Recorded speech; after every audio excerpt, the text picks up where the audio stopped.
and welcome to Final Fights. I am Mark Hoffmeyer, and joining me is the Demolition Woman herself. It's Megan Hoffmeyer. I would love to be the Demolition Woman, but more in the sense of, like, home renovation. Oh, great. Nice. So it's a show, and you just go in and demolish stuff. Ooh, yeah. I would love, watching those shows, I would love to be the person that gets to take the sledgehammer to the walls and break stuff down. I would get the sledgehammer stuck in the wall, and then I'd pull my back out. That would be the most fun part of it, honestly. Now, if it had to be like the time that they were working on our floor and trying to get those insane boards that would not come off, no thanks. But knocking down walls sounds great. There's a lot of walls knocked down in this movie. There are, for sure, and there's some really cool frozen bars Ooh. that get knocked out. Oh, yeah, the final fight. Ooh, I would love to use nitrogen in demolition. Oh, that would make everything easy.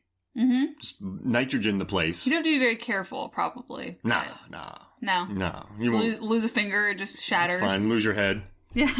Heads up. I showed this movie to Megan maybe 6 months to a year ago, and I remember you slowly got really into it. You were playing darts with my dad, and I came downstairs and saw that, and I just really got into the movie. It's fun. It's fun. It's kind of cheesy. It's a really cool world that they've established. It's just a good time. I mean, so this was released in '93. It made a lot of money. It made $159 million. It was directed by Marco Brambilla. He also did Excess Baggage, so Alicia Silverstone. Oh, yeah, I remember that when she's in the trunk. Yeah. Yeah. So, it's a really random film to go back to back. But I think it's a really good vehicle for Demolition Man. And this final fight that we're talking about between Simon Phoenix, he rises like a phoenix. Oh. And then John Spartan, who's a Spartan warrior. And then Lenina Huxley, Brave New World. Mm-hmm. I mean, that shows... Yeah, it all makes a lot of sense. I mean, I love it. And then, but this final fight, I want to talk about, before we get to the final fight, okay. I want to talk about their first fight. So, in the beginning of the film... Is this going to be a new podcast series? First Fights. First Fights. By movies, films, and flicks. Not the last, not the middle, the first. So, hey, I like that voice. The first. So, the first fight, it's between the two of them. Spartan wins it pretty easily. He actually nutshots Simon Phoenix, beats him up. Low blow. And then he's like, where are the passengers? Because the whole scene is around, he kidnaps some bus passengers, but then they end up all dying. Then they both get frozen for... 1993 to 2032, frozen for many years. Mm-hmm. But I what I like in the beginning of this fight, Wesley Snipes says, I don't know, I'd lose my head if it wasn't attached. Oh, goodness. Right? And then I'll remember that. Yeah, and Stallone says it, and then he carries him out. So he wins the first fight. Mm-hmm. But this is what I noticed. So not only did they foreshadow losing my head. Okay. I mean, they knew it in the script. We're like, this dude's gonna get decapitated. You love some script callbacks. I do, and it's a good moment. I dig that about it. But this fight, the first one, right? Mm-hmm. Stallone, the Demolition Man, walks into a bunch of gasoline, and it leads to a fight and a bunch of fire. Okay, it's a firefight, not like a gunfight. A fist fight in fire. A literal firefight. Yeah. Literal fist fight, and literal fist fight in fire, and also Spartan tackles Wesley Snipes, Simon Phoenix in this. He tackles him 3 times in all 3 of their head-to-head fights. I'm not counting the car chase as a head-to-head fight. Yeah. Because you can't spear a dude when he's driving. Mm-hmm. Be interesting. You'd have to have planned very far ahead and brought something to spear with you. Maybe if he T-boned him with another car. I do like the way the steering wheel sucks in on itself. Self-drive. Wait, autopilot. And it's the cheesiest prop, too, but it's very entertaining. I mean, those are the best, right? Mm-hmm. But I love this one takes place in fire. The second fight that they have in the museum, it takes place once they smash through everything and they fall into the Museum of Old L.A., it becomes a fight in a bunch of water. Okay. So you have a firefight, and then you have a water fight, where they're drenched in water. And during this fight, the first fight, Stallone foolishly walks into gasoline and he almost gets burnt. In this one, he has his electro rod, the glow rod. Okay. And they're fighting in fire. And then Stallone ambushes... Do they fight fire with fire? I'd love to see that. That'd be interesting. Fire... But what I love, though, he walks into the water and then he gets electrocuted from the glow rod. So Stallone, it's the same... So Wesley Snipes lights the fire in the beginning when he's standing in it. And then the second one, he electrocutes the water and shoots him. And then Snipes runs away, or Phoenix runs away and escapes. Mm-hmm. So the first fight in fire. Yes. And it ends kind of similarly. The second fight... water. Am I going crazy here? No, I think this is interesting. You could almost say that the car fight was in air. It's another element. Oh, Earth? Because he's above the car, sort of flying through the air. And he's slamming him on the ground. There you go. Air and wind. Whoa. I mean, air and earth. I mean, the wind is in his hair. Mm-hmm. Wow. There's earth and wind because he's getting smacked on the concrete. Yep. Jeez Louise. We're on to something. I think so. This writer... You should write up a whole article about it. Oh, this is amazing. This Peter M. In-depth Lenkov... analysis. Peter M. Lenkov, who wrote this, deserves some credit. And Daniel Waters and Robert Renaud. So, I mean, it's a tight script. Yeah, I think so. It's a tight script. I mean, I think that lends to a more entertaining movie. As an audience, it's fun to see callbacks. No, and for sure. And I love, too, how in this second fight, Wesley Snipes Simon Phoenix gets a hold of his laser gun, which I love, and he's new and improved. Mm-hmm. So I love this fight where the first one Stallone takes, the second one Phoenix wins, but then Stallone uses the water and electrocution to get a heads up. So it proves that he's a lesser fighter now than in the beginning, because Simon Phoenix has been upgraded. Okay. Ooh, Upgrade. What a damn fine movie. I love Upgrade! So he's electrocuted. He runs away. That's the end of the second fight. So we're up to 2 tackles. We have the classic line in the second fight, "You're on TV," and he gets hit with a TV. Isn't that beautiful? That is a good one. And so he gets electrocuted, runs away. Then we have the gunfight and the car chase. That happens again with the wind. Mm-hmm. Jeez, you're brilliant. I try. This leads... That's what I'm here for. I gotta say, what I love, now that we're getting to the final fight, and because if you've listened to this, you've seen the movie before, what happens is you have Stallone and Snipes. They have a big altercation in the beginning. Stallone's a cop. Snipes is a criminal. A bunch of innocent people die, so they're both frozen. Mm-hmm. At his parole hearing, the head of this utopia, let's see, his name is what? Dr. Raymond Cocteau, blah, blah, blah, blah. That's a mouthful. But so they raise him up, they take him out of the ice, they reprogram him, they make him stronger, faster, better, to kill Dennis Leary and his underground urchins. Including... Oh yeah, Jack Black. Yeah. Yeah. Hey, nice little cameo. What a great setup. So they have him, but then... By the way, I almost didn't believe that one. I think we had to pause it and go, no, wait, that's really Jack Black, and then check it on IMDb just to make sure. He's everywhere in the 90s. Yes, look for it. Biodome, Waterworld. But it's so random. I mean, you don't think Jack Black in some random Stallone action movie. It makes me happy. Yeah, it's a good one. So they have Simon Phoenix do all that. Then eventually Simon Phoenix goes rogue, so then they're like, oh, we got to take out John Spartan. And he goes rogue in just epic style. I mean, he's got all kinds of flair. He's just great. Yucking it up his all over the place. He makes funny noises. He's really into this character. He's quoting Scarface, doing a bunch of cocaine.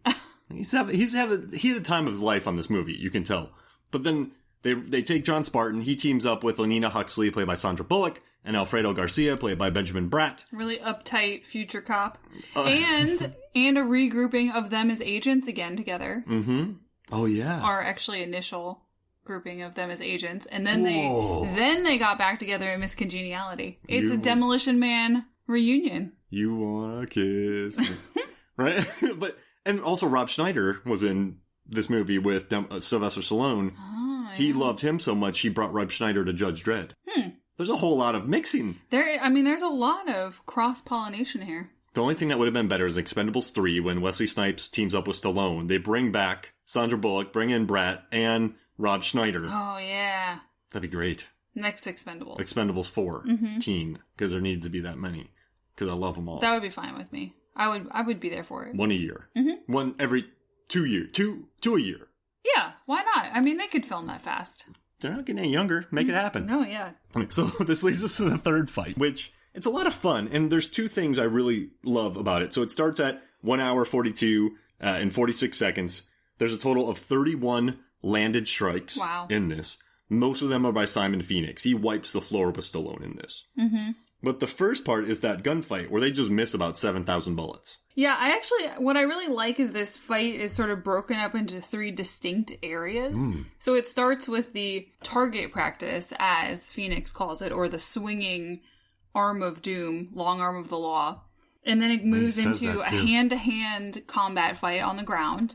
And then the end is the freezing and fire portion of it. It's fun, isn't it? Yeah. So they're getting rained on in this. There's fire and there's cold. Yeah. So in the first, you have the fire, just the fire, and then you have the water. So now you have ice, water, and fire in the third fight. Ah, they brought it all back. It's gnarly. It's fun. And I also love to start this fight off. There's a bicep shot of Sylvester Stallone when he puts that little fork in the lock. Yeah. And they sort of hold in that position for a while, too, as he goes to turn and he sort of walks sideways down the hallway so you can continue to see his bicep. It's impressive camera work. Can I ask you a question? What? How much faith should we have in a hero that gets caught in a slow-moving claw? Okay, so this is funny. I was actually going to ask, how did he stay up there for so long? It's the most intricate claw. It has big pads and it has little interior pads, and it doesn't look like it's holding him at all. He's doing a lot of grunting. And it's the slowest claw ever. I love it. How did it hold him? Very weird. And then he has to ice it,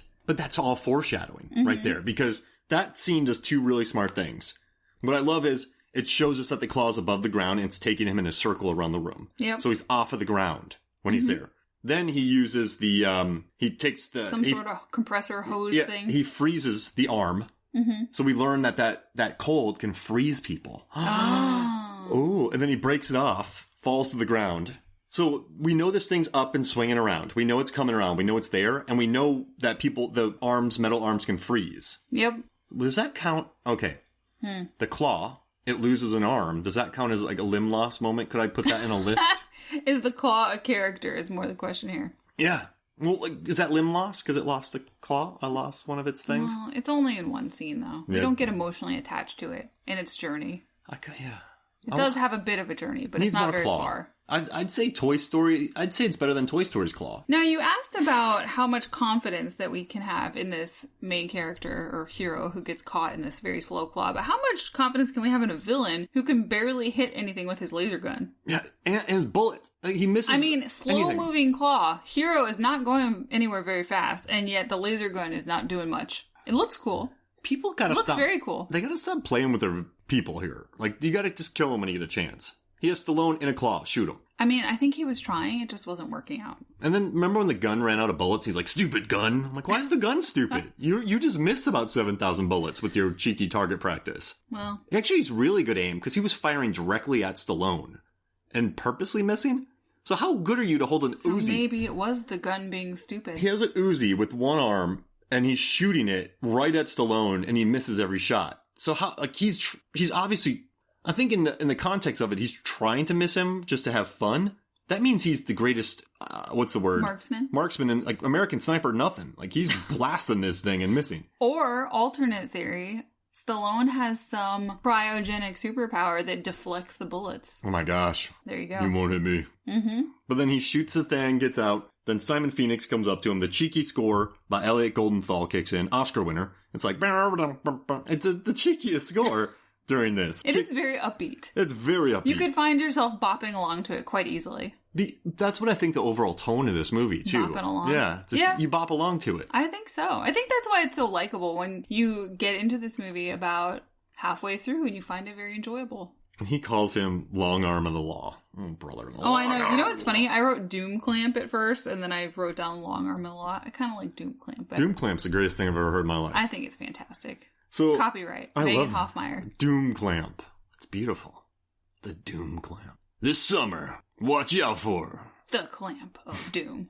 Ooh. Ooh, claw. So you have the cheeky score kicking in, and then you have Stallone swinging from a rope, which he swings from the cable. I'm not sold on that. Yeah, I mean, it was pretty easy for him to break off the machine, and then it can support his weight. Suspect, but we'll go with it. I just don't know about him swinging on ropes. I love Stallone in action movies. Cliffhanger. I mean, he's on ropes on that. I mean, there's not a lot of danger there because he's not very far off the ground. Yeah. It's slow motion rope swinging. So he goes there, and then he starts shooting the laser gun at him. Simon Phoenix misses. Then, at the 1 hour and 46 mark, they start fist fighting. So they have part 2. They have almost a 3-minute gunfight, 4-minute gunfight, where tons of bullets are missed, and he's stuck in the claw spinning around, which is very important. But then at 1:46:10, it ends at 1:48, so you have an hour, 1 minute and